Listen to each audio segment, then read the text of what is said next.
नमस्कार. भारतीय इतिहास अनुसंधान परिषदेच्या पश्चिम क्षेत्रीय कार्यालयाने आज या विशेष व्याख्यानमालेचं आयोजन केलं आणि त्यामध्ये इतिहास आणि ऐतिहासिक संशोधन पद्धती या विषयावरती व्याख्यान देण्यासाठी मला निमंत्रित केलं. याबद्दल मी सर्वप्रथम संयोजकांचे आभार मानते.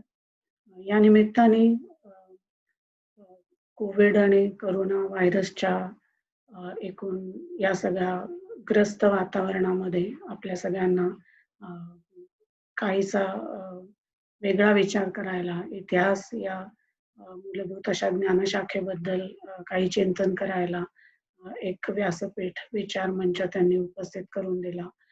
याबद्दलही मी कृतज्ञता व्यक्त करते.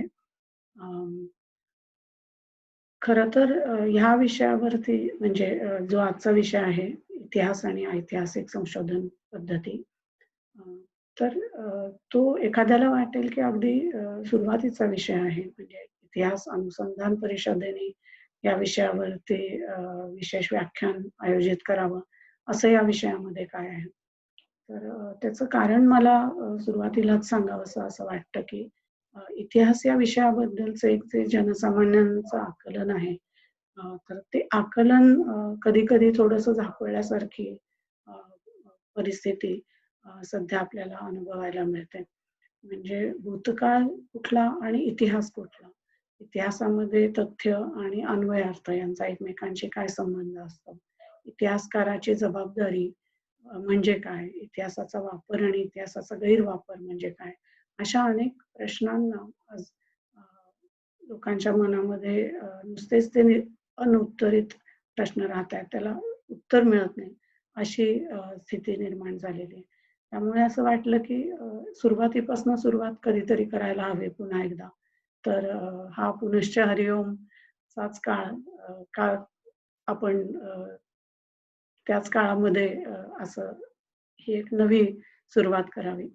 म्हणून आज मुद्दाम हा विषय घेतला, इतिहास आणि ऐतिहासिक संशोधनाच्या पद्धती.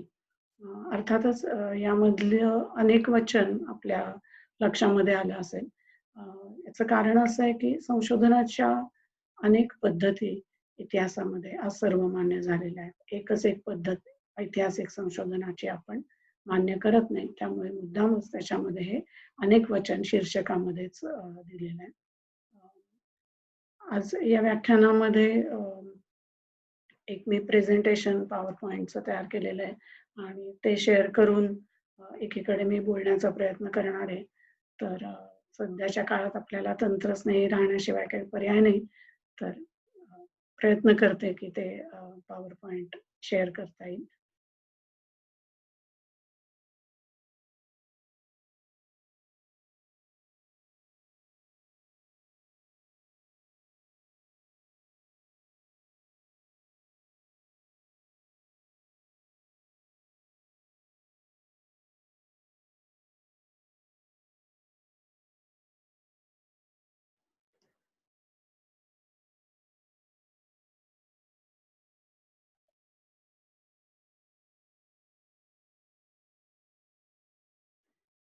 सुरुवातीला असं वाटलं की इतिहास म्हणजे काय याबद्दल अर्थातच प्रत्येकाच्या मनामध्ये वेगवेगळ्या काही कल्पना असतील, विचार असतील, संकल्पना असतील. पण आपल्याला चर्चा पुढे नेण्यासाठी म्हणून एक प्लेस होल्डर जसं म्हणतो, तेवढी एक अ, आत्ता आपल्याला कामाला येईल अशी एक व्याख्या इथे मी प्रस्तावार्थ समोर ठेवते, की इतिहासाची मला वाटणारी व्याख्या हे व्याख्यान सुरू करण्यापूर्वी काय आहे आणि त्यामधनं आपण जशी-जशी चर्चा पुढे जाईल तसं-तसं जे काही त्यातले महत्त्वाचे घटक वाटतायत ते ठेवून, जे अनावश्यक वाटतायत ते बाजूला काढून, इतिहासाची अशी काही आपण व्याख्या अ, मिळवू शकतो का? असाही एक या निमित्ताने प्रयत्न आहे. तर आपल्यासमोर असल्याप्रमाणे इतिहासाची जी आत्ता मला वाटली ती व्याख्या अशी केलेली आहे, की भूतकाळामध्ये कुणीतरी नोंदवलेल्या पुराव्यांची मदत घेऊन तत्कालीन वास्तवाच्या संदर्भाने म्हणजे समकालीन वास्तवाच्या संदर्भाने विचार करून, अभ्यास करून, मग इतिहासकारांनी आत्ताच्या काळात सांगितलेली जी गोष्ट आहे, जी गतकाळाची कहाणी आहे, त्याला इतिहास असं आपण म्हणू शकतो. यामध्ये अर्थातच मला वाटणारे 3 महत्त्वाचे मुद्दे इथे मुद्दाम खालती नोंदवलेले आहेत. एक म्हणजे इतिहास हा कुणीतरी नोंदवलेल्या गतकाळावरती आधारलेला असतो. दुसरं म्हणजे ज्या काळाच्या नोंदी आपण इतिहासासाठी पुरावे म्हणून, एव्हिडन्स म्हणून, कच्चा माल म्हणून वापरतो. त्या काळाच्या संदर्भामध्ये त्या समजून घ्यायला हव्यात आपल्याला. आणि तिसरा भाग म्हणजे जरी आपली शिदोरी, आपल्या हातामध्ये असणारी रॉ मटेरियल्स, इतिहासकारांच्या हातामध्ये असणारी ही गतकालीन असेल, तरी आपण आपल्या वर्तमान असणाऱ्या आत्ताच्या काळामध्ये उभं असणाऱ्या अशा श्रोतृ समुदायासाठी, वाचकांसाठीच इतिहास लिहीत असतो. याची जाणीव इतिहासकाराच्या मनामध्ये सतत जागती असणं आवश्यक आहे असं वाटतं. या 3 मुद्द्यांच्या अनुषंगाने पुढचा विचार करूयात असं वाटतं. नोंदवलेला गतकाळ म्हणजे नक्की काय? तर अ, नोंदवलेला गतकाळ म्हणजे गतकाळाच्या कोणी ना कोणी केलेल्या नोंदी. तर त्यांच्या स्वरूपानुसार इतिहासकारांनी, व्यावसायिक इतिहासकारांनी त्याच्यामध्ये अ, एक क्लासिफिकेशन केलेलं आहे, एक विभाजन केलेलं आहे आणि त्याला दुय्यम साधनं आणि प्राथमिक साधनं असं नाव दिलेलं आहे. त्याचं स्वरूप आपण पुढे बघूच या. पण इथे जस्ट त्याचं सूतोवाच करून ठेवते, की ऐतिहासिक साधनं ही दुय्यम आणि प्राथमिक स्वरूपाची मानली जातात. इथे पथेर पांचालीमधला एक सुंदर फोटो मला असं वाटलं, की गतकाळाची नोंद म्हणून एका बालपणाची, एका विरून गेलेल्या गतकाळाची नोंद अनेक स्वरूपामध्ये ती नोंद असू शकते. त्यातली एक नोंद म्हणून हा फोटो इथे घेतला. अ, ह्या ज्या गतकालीन नोंदी आपण इतिहासकार म्हणून अभ्यासतो, त्या विविध स्वरूपाच्या असतात. मगाशी आपण एक क्लासिफिकेशनचा जस्ट नामोल्लेख केला एका विभागणीचा, की ती प्राथमिक आणि दुय्यम साधनं असतात. तशीच वेगळ्या प्रकारची या साधनांची आणखीनही वेगवेगळ्या प्रकारांनी आपण विभागणी करू शकतो. जसं की पब्लिश्ड आणि अनपब्लिश्ड, प्रकाशित आणि अप्रकाशित साधनं असतात. तशी मला महत्त्वाची वाटणारी ही एक साधनांची विभागणी म्हणजे अ, पुरातत्वीय साधनं आणि इतर जे अनेक पुढचे प्रकार आहेत ते इतिहासाच्या साधनांच्या स्वरूपावरून केलेली ती विभागणी. इथे मुद्दाम तुमच्यासाठी काही फोटोज आहेत. त्यातले 2 वरचे छोटे फोटोज तर तुमच्या सहजच लक्षात येतील. हे हडप्पाकालीन स्त्रीचा आणि मातीच्या छोट्याशा खेळगाडीचा तो फोटो आहे. अ, उजव्या बाजूला स्क्रीनच्या तुम्हाला जो कणादसारखा भूमिगत पाण्याचा प्रवाह जाण्यासाठी केलेला बोगदा दिसतोय. डॉक्टर प्रमोद बोऱ्हाडे यांनी त्यांच्या डॉक्टरल पी-एच-डीच्या संशोधनाच्या वेळेला तो तुंग किल्ल्यामध्ये शोधलेला आहे आणि त्यांनी दिलेला हा फोटो आहे. तर सांगायचा मुद्दा हे असे डिस्पॅरेट वेगवेगळ्या काळामधले पण पुरातत्वीय साधनं इथे आपल्यासमोर मांडण्याचं कारण असं, की पुरातत्व या नावामध्ये जरी पुरा असेल, तरी आर्किओलॉजिकल सोर्स मटेरियल्स जी आपण भौतिक साधनं आहेत इतिहासाची, जुन्या काळामधली आहेत, प्राचीन आहेत, अतिप्राचीन आहेत. त्याहूनही अगदी इतिहासपूर्व काळामधली सुद्धा साधनं आहेत. तशीच इतिहास काळामधली मध्ययुगीन सुद्धा साधनं आपण पुरातत्वीय साधनं म्हणून त्यांचा विचार करू शकतो.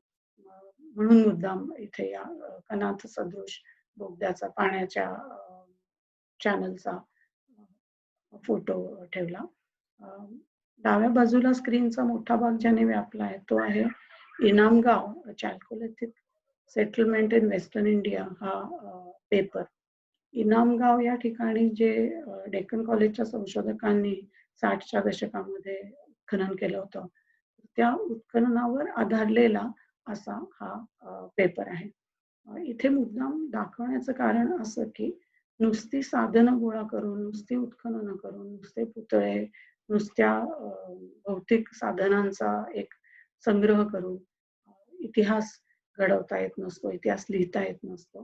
त्याच्यासाठी हे असं प्रत्यक्ष अकादमिक स्वरूपाचं ज्याच्यामध्ये तुम्ही तुमचं इतर वाचन, इतर अभ्यास याचा पुरेपूर वापर करून मग समाजापुढे म्हणजे अकादमिक समाजापुढे ज्यांनी ऑलरेडी त्या विषयामध्ये अभ्यास केलाय त्या लोकांच्या समोर हे काम ठेवावं लागतं.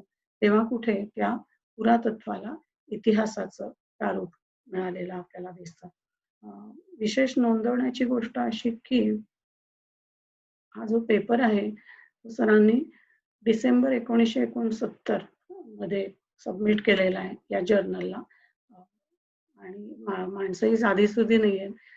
एच.डी. संकालिया, अन्सारी सर आणि ढवळीकर सरांच्या एकत्रित प्रयत्नातनं निर्माण झालेला हा पेपर आहे.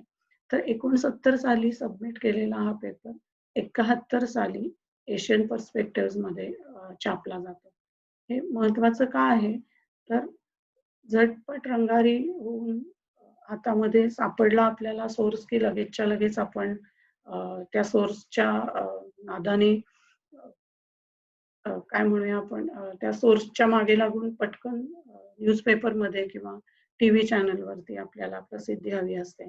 तर या थोर मोठ्या लोकांनी जर 1.5-2 वर्ष त्याच्यामध्ये पेपर छापून येईपर्यंत चिकाटी दाखवली असेल, तर आपल्याला तशी दाखवायला काहीच हरकत नाही. हे या निमित्ताने अधोरेखित करायचं होतं.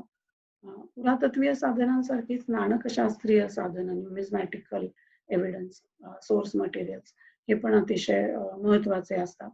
अ, अतिशय आनंदाची गोष्ट म्हणजे प्राध्यापक पद्माकर प्रभुणे यांनी या निमित्ताने त्यांच्या वैयक्तिक संग्रहामधल्या 2 नाण्यांचे फोटो अ, मला उपलब्ध करून दिले.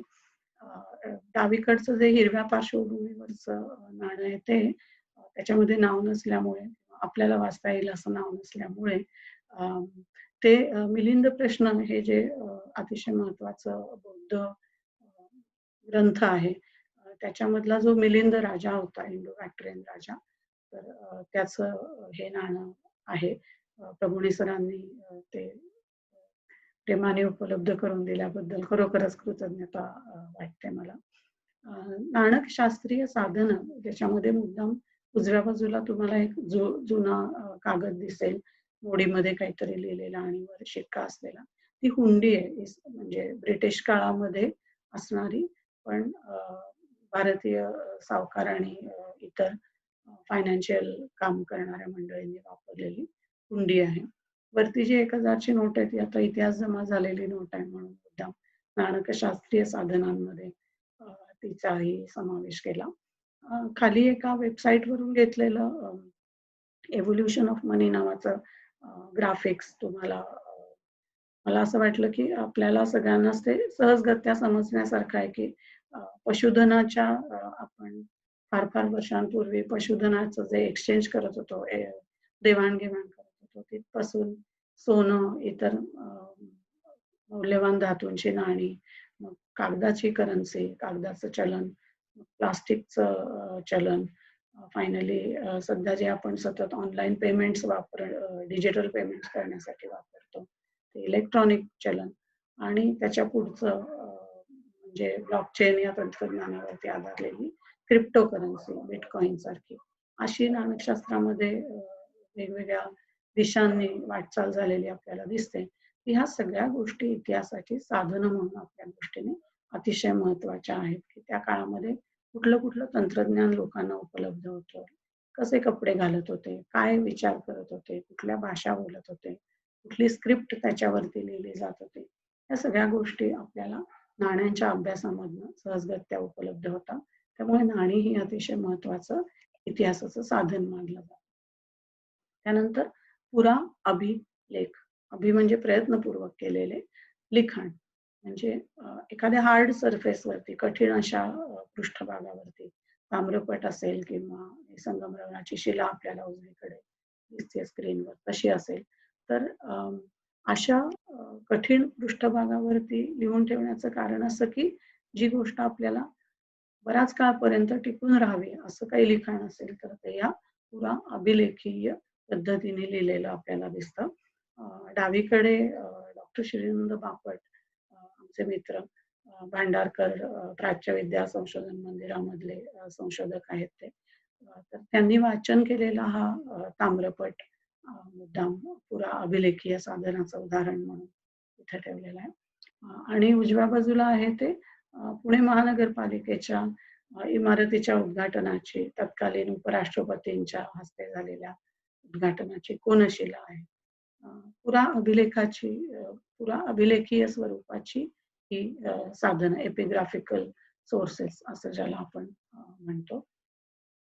पुरा अभिलेख आगार म्हणजे आर्काइव्ह, दप्तरखाने. या आगारांमध्ये, दप्तरखान्यांमध्ये अ, अ, आपल्याला भारतामध्ये आपण अतिशय सुदैवी आहोत की अनेक कोटी अ, संख्येने आपल्या इथे कागदपत्र आणि अशी विविध स्वरूपाची दप्तरखान्यामधली साधनं आपल्याला उपलब्ध आहेत. अतिशय सुंदर असं आपल्याला डावीकडे चित्र दिसेल म्हणजे भारत इतिहास संशोधन मंडळाच्या संग्रहामधल्या तारिफ-ए हुसेन शाही नावाच्या ग्रंथामधलं असणारं लघुचित्र आहे. आणि उजवीकडे जे आहे हे संत एकनाथ कृत स्वात्मसुख नावाच्या एका ग्रंथाचं हे साऊथ एशिया ओपन आर्काइव्हमध्ये उपलब्ध असणारं हस्तलिखित आहे. त्याच्यामधला एक श्लोक मला आवडला. जैशी चोराची माये प्रकट रडो न लाहे, परी आतूच्या आतू होये उकासा बुकसी. बुकसाबुकशी चोराची आईला रडता येत नाही, पण आतल्या आतमध्ये मात्र ती जशी अ, मनातल्या मनामध्ये दुःखी होत असते, तसं गुरुच्या संदर्भामध्ये ते म्हणतात, की गुरुच्या बद्दलचं जे आपलं प्रेम असतं ते बाहेर जरी दाखवलं नाही, तरी आपल्याला आतमध्ये आपण मनातल्या मनामध्ये आपण त्या प्रेमाची अभिव्यक्ती करू शकतो. तर ही होती पुरा अभिलेखागारामधली म्हणजे दप्तरखान्यामधली साधनं. अशा विविध साधनांच्यामुळे आपल्याला इतिहास लिहायला मदत होते. अ, यानंतरचं साधनांचा प्रकार म्हणजे वाङ्मयीन साधनं, साहित्यिक साधनं ज्याला आपण म्हणतो. अ, या साधनांच्या बद्दल असा एक पूर्वग्रह साधारणतः इतिहास लेखन करणाऱ्या व्यावसायिक इतिहासकारांमध्ये होता. इसवी सनाच्या 19व्या आणि 20व्या शतकाच्या पूर्वार्धामध्येपर्यंत, की साहित्य येते त्याच्यामध्ये कल्पित गोष्टी असतात. त्याच्यामध्ये काही सत्याचा अंश सापडेलच असं नाही. त्यामुळे वाङ्मय हे इतिहास लेखनाचं साधन म्हणून अ, फार प्रतिष्ठित मानलं जात नव्हतं. सुदैवाने दुसऱ्या महायुद्धाच्या नंतर ही विचार करण्याची पद्धत बदलली आणि इतिहासकारांच्या लक्षात आलं, की वाङ्मयामध्ये जरी तिथे दिलेलं नाव असेल, ते नाव कदाचित वेगळं असेल, कदाचित आणखी काही तपशील वेगळे असतील. पण वाङ्मयामधून जो आपल्याला समाजाचं दर्शन घडत असतं, ते निश्चितच इतिहासामध्ये नोंद घेण्यासारखं असतं. या दृष्टीने काल परवाच आषाढ महिना सुरू झालाय. त्या त्यामुळे शोध घेता मला हे 2 अत्यंत ड्रास्टिकली वेगळे असे सोर्सेस अतिशय एकमेकांपासून खूप वेगळे असणारे अशी साधनं मला दिसली. एकीकडे आषाढस्य प्रथम दिवसे मेघमाश्लिष्ट सानू असं म्हणणारा कालिदास, की ढगांचं सुरेख असं वर्णन करणारा 4थ्या शतकामधला लिहिणारा कालिदास आणि दुसरीकडे 1983 मध्ये आपलं आत्मकथन लिहिणाऱ्या मुक्ता सर्वगोड मिटलेली कवाडं नावाचं, ज्यांच्या दृष्टीने आषाढ श्रावण हा पोट भरण्यासाठी अतिशय अवघड असा महिना आणि त्यासाठी काय-काय जगण्यासाठीच्या अ, करामती कराव्या लागतात, जगण्यासाठी कशी लढाई करावी लागते, याचं चित्रण त्यांनी त्याच्यामध्ये केलंय. दोन्ही साधनं म्हणून इतिहासाची साधनं म्हणून निश्चितच महत्त्वपूर्ण आहेत. मुक्ता सर्वगोडांच्या लिखाणामध्ये जरी आपल्याला एक जीवनाचं भीषण असं चित्रण दिसत असलं आणि कालिदासाच्या लिखाणामध्ये एक कल्पित असं जरी चित्रण दिसत असलं, तरी त्यामुळे कालिदासाचं लिखाण हे कमी महत्त्वाचं आणि त्या सर्व गुणांचं हे अधिक जीवनानुभवाच्या जवळ जाणारं असं मानायचं काही कारण नाही.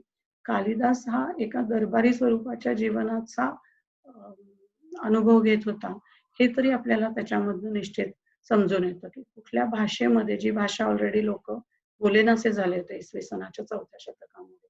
त्या भाषेमध्ये जर हा काव्य करू शकतोय इतकं सुंदर आणि त्याला आश्रय मिळवू शकतोय, तर त्याचा अर्थ काय स्वरूपाची राजसत्ता असेल, काय स्वरूपाचे आश्रित आणि आश्रयदात्यांचे संबंध असतील. अशा अनेक गोष्टींबद्दल आपण इतिहासाच्या कयासच्या दृष्टीने कयास बांधू शकतो किंवा विचार करू शकतो. त्यामुळे वाङ्मयीन साधनांमध्ये असं काळं-गोरं किंवा डावं-उजवं करून आपल्याला चालणार नाही. पण ती तत्कालीन समाजाचं आपल्याला दर्शन घडवतात हे मात्र निश्चित.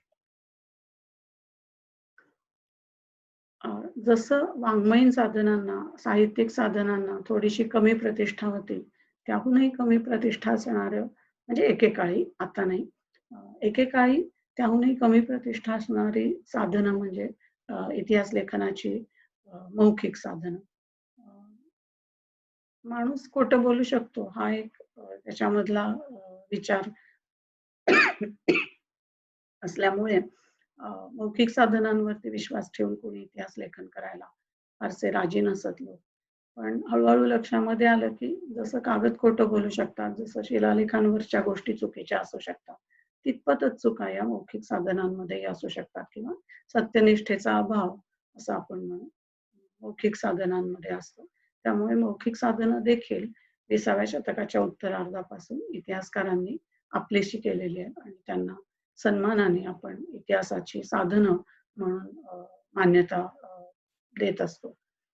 हे डावीकडचं जे आहे ते छांदोग्य उपनिषदामधल्या एका उशस्ती चाक्रायण नावाच्या माणसाची करुण कहाणी सांगणारा अ, वाक्यखंड आहे. मटची या शब्दाचा खरं म्हणजे अर्थ टीकाकारांना विशेष कळलेला नाहीये. काही जण म्हणतात, की ते अ, टोळधाड असेल, काही म्हणतात, की अवकाळीचा पाऊस असेल. पण कोणत्या ना कोणत्या कारणामुळे हा संकटग्रस्त होऊन उशस्ती चाकरायण बायकोसोबत देशोधडीला लागला. त्याची गोष्ट जी अदरवाईज इतर कुठल्या साधनामध्ये आपल्याला मिळाली नसती, ती छांदोग्य उपनिषदाने जपून ठेवल्यामुळे आपल्यापर्यंत पोहोचलेली आहे. त्यामुळे मौखिक साधनांचं महत्त्व हे अनन्यसाधारण आहे, हे आपल्याला मान्यच करायला पाहिजे. अ, उजवीकडचं चित्र दिसतंय हे मा. लामखडे यांनी अभ्यासपूर्वक केलेला ठाकरांच्या लोकगीतांचा संग्रह आपल्याला इथे दिसतोय. अ,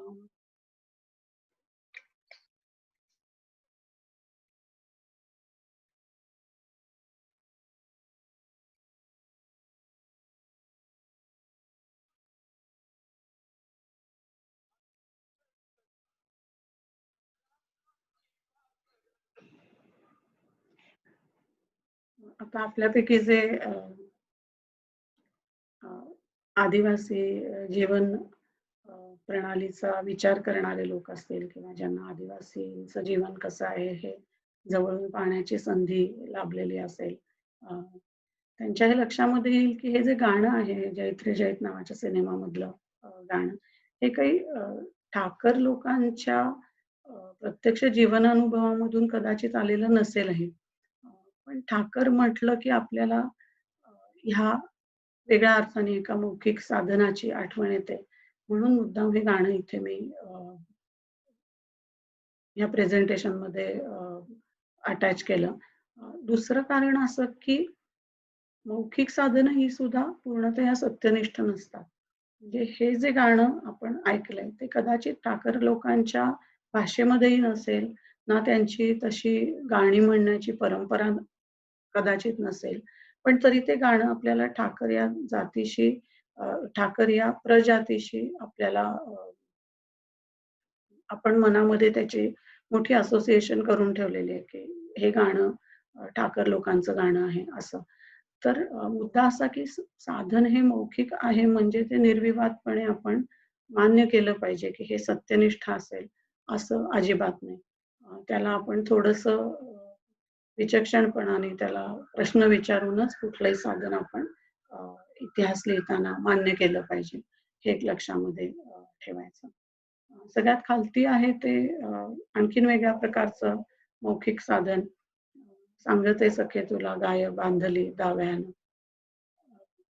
स्त्रिया किंवा इतरही अनेक असे जनसमूह आहेत ज्यांना अ, आपला जीवनाचा अनुभव हा कागदपत्रांमध्ये किंवा शिलालेखांमध्ये किंवा नाण्यांमध्ये किंवा पुराअभिलेखांमध्ये जपून ठेवणं हे शक्य झालं नाही आणि त्यामुळेच अशा लोकांचे इतिहास लिहिण्यासाठी की ज्यांना असा अवसर मिळाला नाही, असं सांस्कृतिक भांडवल उभं करण्याइतकी उसंत मिळाली नाही.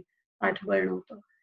त्या लोकांचे इतिहास लिहिण्यासाठी आपल्याला मौखिक साधनही अतिशय उपयोगी पडतात. हे सासुरवासाचं वर्णन करणाऱ्या एका अ, तरुण अ, तरुणच असेल असं नाही, एका स्त्रीचं हे मनोगत आपल्याला या मौखिक साधनामधून दिसलं.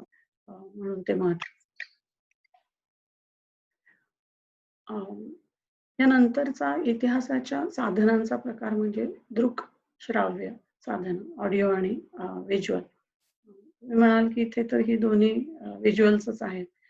त्याचं कारण असं की हे जे डावीकडचं चित्र आहे रागिणी भैरवीचं, तुम्हाला माहिती आहे हिंदुस्थानी म्युझिकमध्ये भारतीय शास्त्रीय संगीतामध्ये, उत्तर भारतीय शास्त्रीय संगीतामध्ये भैरवी हा अतिशय महत्त्वाचा राग मानला जातो.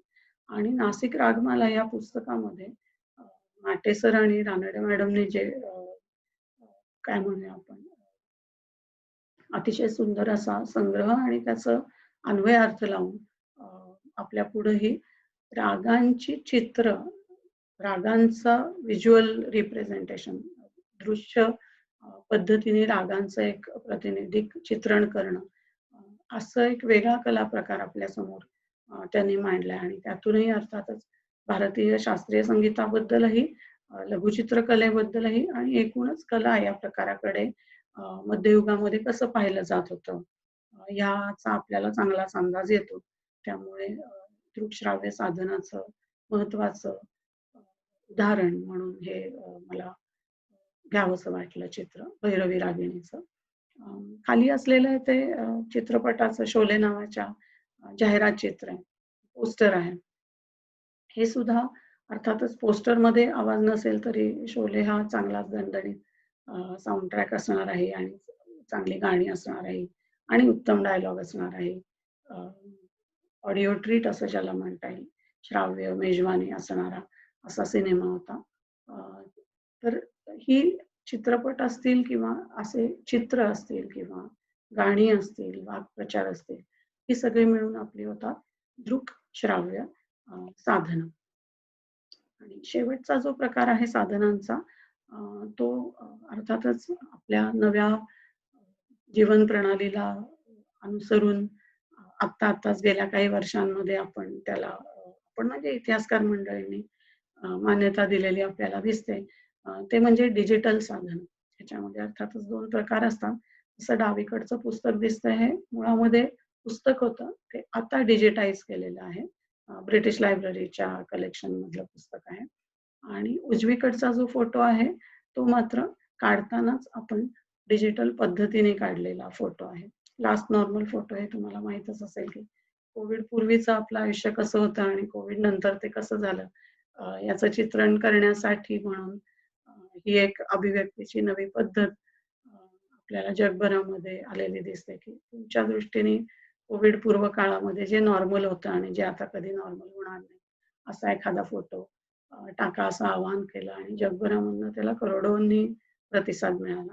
तर मला वाटतं की डिजिटल साधनांमध्ये हे पण एक प्रकारचं डॉक्युमेंटेशन आहे, की ह्या कोरोनाच्या आणि कोविडच्या काळात पूर्वी आपल्याला काय नॉर्मल वाटत होतं, काय सवयीचं, सरावाचं वाटत होतं आणि आता कुठल्या गोष्टी आपल्याला बदलायला लागणार आहेत. याची एक ऐतिहासिक स्वरूपाची दस्तऐवजीय नोंद करणारा अ, असा हा फोटो आहे आणि तो एकूण ट्रेंड होता. म्हणून मुद्दाम त्याला इथे स्थान दिलं. आपण सुरुवातीला इतिहासाच्या व्याख्येच्यामध्ये 3 मला महत्त्वाचे वाटलेले त्याचे आयाम पाहिले होते. त्यातला एक जो होता तो गतकाळाच्या नोंदींचा होता. तो आपण आता पाहिला, की त्यामध्ये विविध साधनांच्या माध्यमामधून गतकाळ आपण नोंदवून ठेवत असतो, की ते त्या काळात काय घडतंय याच्या कुणी ना कुणीतरी नोंदी जाणता सोडून जात असतं पुढे. अ, दुसरा भाग त्या इतिहासाच्या व्याख्येचा मला महत्त्वाचा वाटणारा असा, की अ, ह्या ज्या सगळ्या नोंदी आपल्याला इतिहासाच्या मिळतात, त्यांना कुठेतरी त्या काळाचा संदर्भ आहे, याची आपण जाणीव ठेवायला पाहिजे. जसं की उद्या 25 जून आहे, तर टाइम्स ऑफ इंडियाचा हा अंक जेव्हा ऑलमोस्ट 46-47 वर्षांपूर्वी 25 जूनलाच भारत देशामध्ये आणीबाणी जाहीर केली गेली होती. त्यावेळेचा हा न्यूजपेपर, त्यावेळेचा हा वृत्तपत्राचा अंक. तर अशी जी ती मातीची गाडी आहे किंवा आपण पाहिलं तसं मिलिंदाचं नाणं आहे, हा न्यूजपेपर आहे, वृत्तपत्र.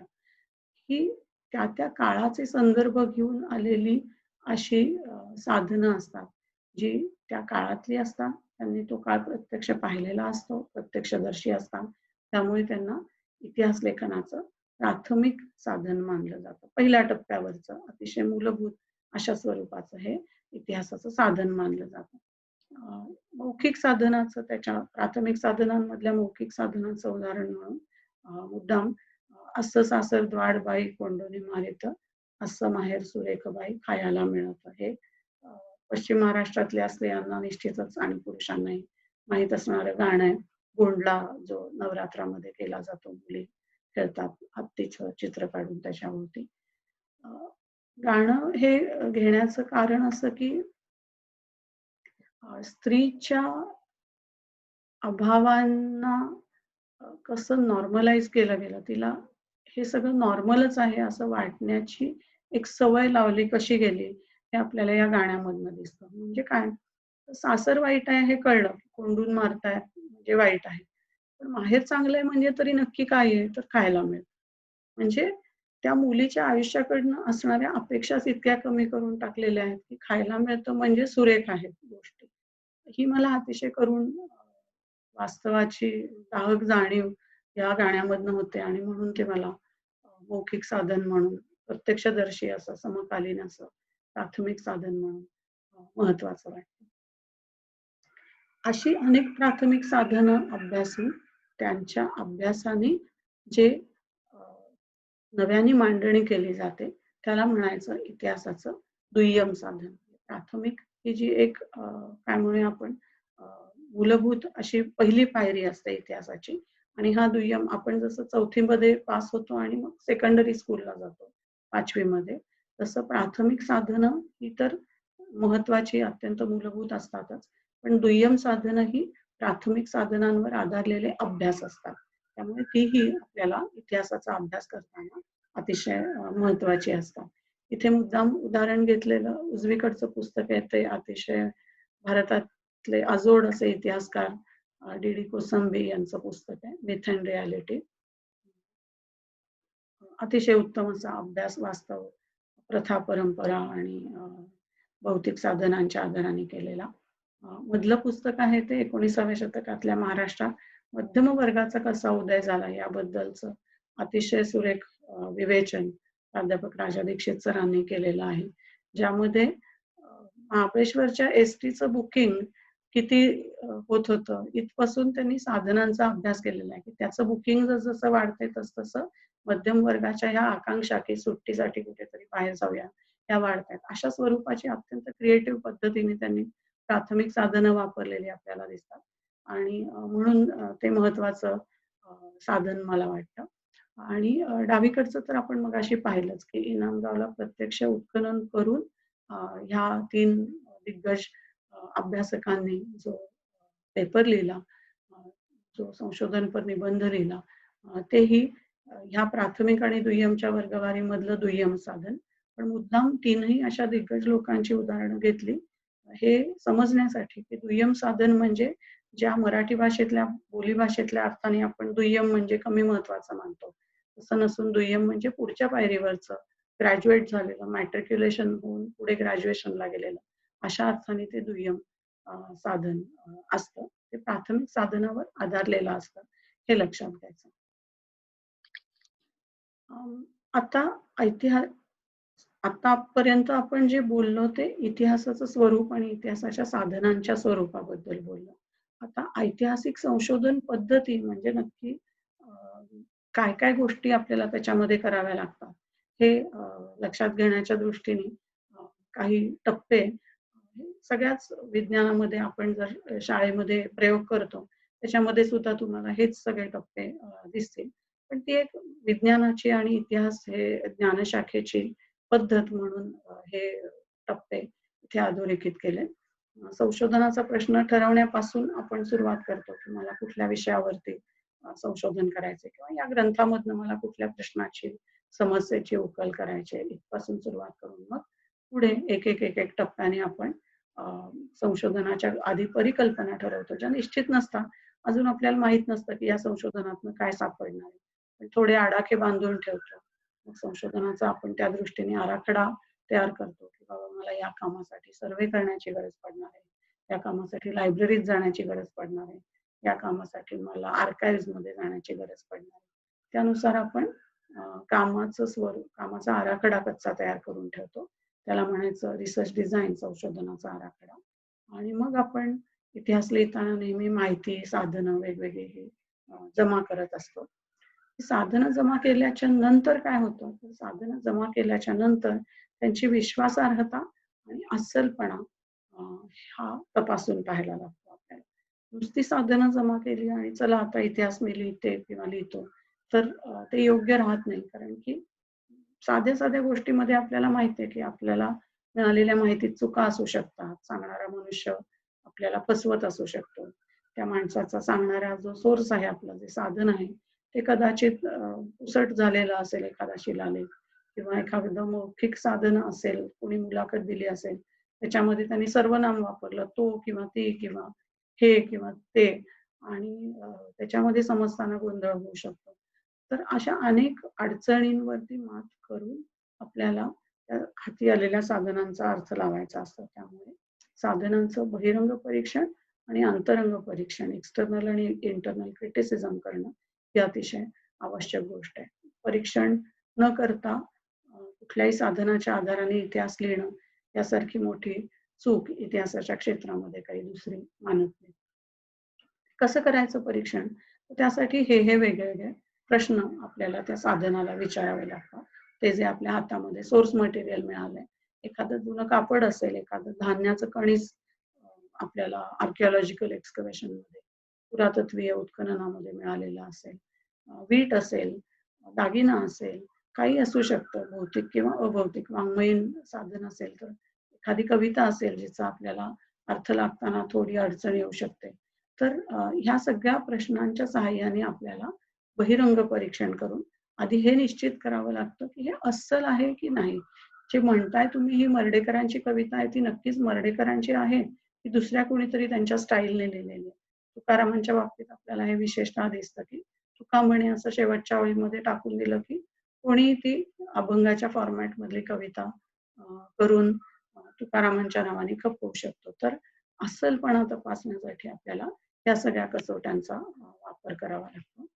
मग एकदा का हे साधन अस्सल आहे हे ठरल्याच्या नंतर मग त्याच्या आतमध्ये जाऊन हे नक्की जे काय सांगताय त्या साधनामध्ये म्हणजे त्या ग्रंथामध्ये असेल, त्या पत्रामध्ये असेल, एखादा वतनाचा कागद असेल, निवाडा असेल, नाणं असेल, त्याच्यामध्ये जे त्यांनी म्हटलंय ते नक्की विश्वासार्ह आहे, खात्रीलायक आहे, विश्वास ठेवण्यासारखं आहे की नाहीये, याचाही आपल्याला विचार करावा लागतो. आणि त्याच्यासाठी आपल्याला हे अंतरंग परीक्षण करावं लागतं. त्या अंतरंग परीक्षणामध्ये आपल्याला त्याचं मोल काय आहे, त्याचा अन्वयार्थ कसा लावता येतो, त्याच्यामध्ये नक्की जे म्हटलंय ते सत्य आहे का? अशा अनेक गोष्टींची आपल्याला निश्चिती करावी लागते. ही एक इतिहास लेखनाच्या प्रक्रियेमधली महत्त्वाची गोष्ट आहे.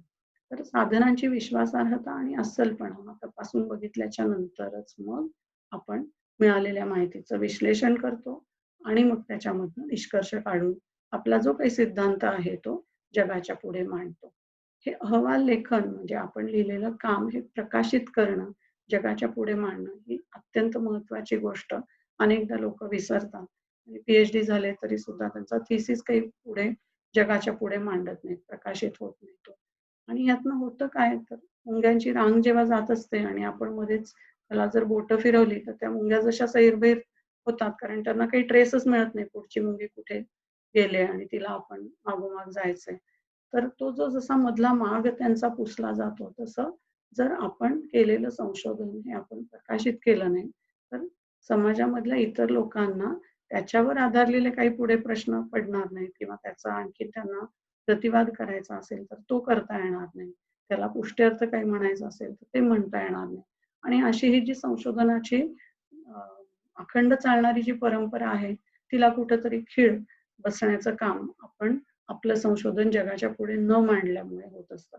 त्यामुळे जे कोणी संशोधक लोकं आहेत त्यांनी जरूर आपलं संशोधन जगाच्या पुढे मांडलं पाहिजे. आणि आपण प्रामाणिकपणे काम केलेलं असल्यामुळे जर त्याच्यामध्ये समजा काही चूक निघाली, जर त्याच्यामध्ये कोणी काही टीका केली त्यांना त्यापेक्षा तुमच्या निष्कर्षापेक्षा काही वेगळे निष्कर्ष वाटत असतील, तर जरूर त्याचा आपण स्वीकारही केला पाहिजे, की ठीक आहे बाबा मला त्यावेळेस सापडलेल्या साधनांनुसार माझा हा निष्कर्ष होता. पण आता तुम्ही म्हणताय त्याच्यामध्ये आणखीन ही पण वेगळी साधनं मिळाली. तर ठीक आहे आपण तो मान्य करूया. या विषयावरती आणखीन पुढे रिसर्च करेन. तर असा जर आपण दृष्टिकोन ठेवला, तर ही संशोधनाची, ऐतिहासिक संशोधनाची जी प्रक्रिया आहे ती पुढे जात राहते आणि मग ती एक आनंददायी अशी जीवन पद्धती होते. नाहीतर असं होतं, की एकदाच आपण कुठल्यातरी डिग्रीसाठी तो अभ्यास केला आणि मग पुढे विसरून गेलो. त्याच्यात तो खंड पडतो. त्यामुळे अखंड जर का आपल्याला संशोधनाचं आणि ज्ञाननिर्मितीचं काम चालू ठेवायचं असेल, तर कुठल्याही टप्प्यावरती आपल्याला यातल्या हयगय करून चालत नाही. हे सगळे टप्पे आपण पार केले. पहिला भाग आपण बघितला, की गतकाळाच्या नोंदी असतात. दुसरा भाग आपण बघितला, की अ, ह्या नोंदी ज्या आहेत त्यांचा आपण एका विशिष्ट पद्धतीने अभ्यास करत असतो. संशोधनासाठीचे आपण टप्पे बघितले आणि त्या नोंदींचा आपण त्या काळाच्या संदर्भामध्ये जेव्हा विचार केला, तेव्हा असं लक्षात येतं, की आज आपल्या समोरचे जे वाचक आहेत, ते अर्थातच वर्तमान काळामध्ये जगणारे आहेत. वर्तमान काळामध्ये त्यांच्या समस्या, त्यांचे काय आशा-आकांक्षा, आनंद, दुःख, समस्या या सगळ्या गोष्टी त्यांच्या वर्तमानामध्ये आहेत. मग अशा प्रसंगी आजच्या वाचकांसाठी इतिहास कसा लिहावा? असा प्रश्न अ, अनेकदा इतिहासकारांच्या समोर येत असतो. म्हणजे होतं असं, की मला काहीतरी असं सापडतं इतिहासामध्ये, की अमुक-अमुक व्यक्ती अतिशय वाईट वागली होती किंवा अमुक-अमुक राजाचं खूप महत्त्व होतं. पण खरं म्हणजे इतिहासामध्ये त्याला कोणी काहीच महत्त्व दिलं नाही. अमुक एक घटना होती जी अतिशय अ, सोडून देण्यासारखी होती. आपण लक्षात नाही ठेवायला हवी होती. पण आपण तिचं उगाचच उदो-उदो केलेलं आहे. अशा अनेक ऐतिहासिक आपल्यालाच वाटणाऱ्या चुका आपल्या डोळ्यासमोर येतात किंवा आपल्याला नको असणारे किंवा आपल्याला जे वाटतं, की हे आक्षेपार्ह आहे, हे सांगितलं पाहिजे, अन्यायाचं निवारण केलंच पाहिजे. अशा अनेक वेगवेगळ्या स्वरूपाच्या गोष्टी इतिहासाच्या दप्तरखान्यांमधनं आणि साधनांमधनं आपल्या समोर येत असतात. अशा वेळेला त्यातल्या कुठल्या गोष्टी आणि कशा पद्धतीने आपण आपल्या वाचक वर्गापुढे ठेवायच्या याबद्दल वेदांत सार या ग्रंथामध्ये सदानंद योगी यांनी काही सांगितलेलं आहे आणि ते मला महत्वाचं वाटतं, की विषय, अधिकारी, ग्रंथाचं प्रयोजन आणि या तिन्हींमध्ये असणारा परस्पर संबंध या 4 गोष्टींना मिळून ते अनुबंध चतुष्टय असं नाव देतात. 4 प्रकारचे अनुबंध आहेत. 4 प्रकारच्या जी बंधनं आहेत, जी ह्या इतिहासाच्या चौकटीला अ, एकत्रित बांधून ठेवतात. इतिहासच असं नव्हे, कोणत्याही ग्रंथाच्या चौकटीला निश्चित असं स्वरूप देण्यासाठी या 4 गोष्टी अतिशय आवश्यक आहे. जो विषय आपण सांगतोय, तो आजच्या जगण्याच्या दृष्टीने महत्त्वाचा पाहिजे. ज्या विषयाबद्दल आपण सांगण्याचं धारिष्ट्य करतोय, ज्या विषयाबद्दल आपण बोलतोय, त्या विषयामधले आपण तज्ञ असायला हवे, आपल्याला अधिकार असायला हवा. आणि जो ग्रंथ आपण आता लिहितोय त्याचा उपयोग कसा होणार आहे? याचा संबंध काय आहे आजच्या जगण्याशी? याबद्दल सुद्धा लिहिणाऱ्याच्या मनामध्ये स्पष्टता असायला हवी. आणि हे तीनही सुसंगत असायला पाहिजे. म्हणजे माझ्याकडे तो ग्रंथ लिहिण्याचा अधिकार, तो त्या विषयाचा समाजाला होणारा उपयोग आणि तो विषय या तिन्हींमधली जी सुसूत्रता आहे, त्या तिन्हींमधली जी सुसंगती आहे, ती सुद्धा कुठल्याही ग्रंथाच्या दृष्टीने अतिशय महत्त्वाची असते. तर इतिहास लिहिताना सुद्धा मला असं वाटतं किंवा इतिहासाचा अभ्यास करताना सुद्धा आजच्या जगण्याशी त्याचा काय संबंध आहे? आजच्या जगण्याच्या दृष्टीने हा विषय महत्त्वाचा आहे का? एक्स गोष्ट घडली, एक्सला इतक्या गोष्टी मिळाल्या होत्या किंवा नव्हत्या मिळालेल्या. यांना असे-असे अन्याय केले किंवा त्यांनी त्यांचा अन्याय निमूटपणे सहन केला. अनेको गोष्टी असतात ज्या सगळ्याच्या सगळ्या गोष्टींचा विषय आज आपल्याला त्याची चर्चा करण्याची गरज आहे का? हा प्रत्येक इतिहासकाराने आणि वाचकाने विचार करायला पाहिजे. आणि तसं असेल तरच मग या अनुबंध चतुष्टयांना त्यांची बूज राखून, त्यांना मान देऊन आपण आपला ज्ञाननिर्मितीचं आणि ज्ञान समजून घेण्याचं काम करतोय, असं म्हणता येईल.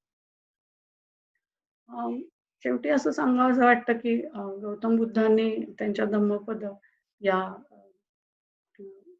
ग्रंथ लिहिलेला नाही, त्यांची वचनं ज्याच्यामध्ये संग्रहित केलेली आहेत. त्याच्यामध्ये असं म्हटलंय, की बरीच बडबड केल्यामुळे कुणी पंडित होत नसतो. तर पंडित कुणाला म्हणायचा? तर जो क्षमाशील आहे, ज्याचं कुणाशी वैर नाहीये, निर्भय आहे, अशा व्यक्तीला पंडित म्हटलं पाहिजे. पंडित म्हणजे पंडास्य अस्ति इति पंडितः म्हणजे बुद्धिमान व्यक्ती. त्यामुळे आपण बुद्धिमान असू, आपण जर का समजूतदार असू, आपल्याला जर इतिहासासारख्या ज्ञाननिर्मितीच्या क्षेत्रामध्ये काम करायचं असेल, तर क्षमाशीलता, निर्वैरपणा आणि निर्भयपणा हे अतिशय महत्त्वाचे गुण आहेत असं अ, मला वाटतं. शेवटी हा गौतम बुद्धांच्या महापरिनिर्वाणाच्या संदर्भामधली एक ऐतिहासिक चित्रण त्याचं दिसतंय. याचं कारण असं की "अत्तदीप भव" हे त्यांचं जे वचन आहे ते मला अतिशय महत्त्वाचं वाटतं. इतर कोणी तुम्हाला वाट दाखवो न दाखवो, प्रत्येकाने आपापला दिवा होणं हे अतिशय महत्त्वाचं असतं. त्यामुळे मला असं वाटलं की या व्याख्यानाची सांगता या "अत्तदीप भवच्या" अ, वचनाने करावी. अ, मी जे ठरवलेलं व्याख्यान होतं ते इथे संपतंय.